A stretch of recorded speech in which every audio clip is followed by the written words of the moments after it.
العيال اللي ما ينامون، ليش ما تذبون التليفونات وتنامون؟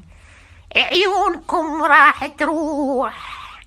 اللي ما يذب التليفون وينام راح اجي واخذ المكان ظلمه واجيب السكينه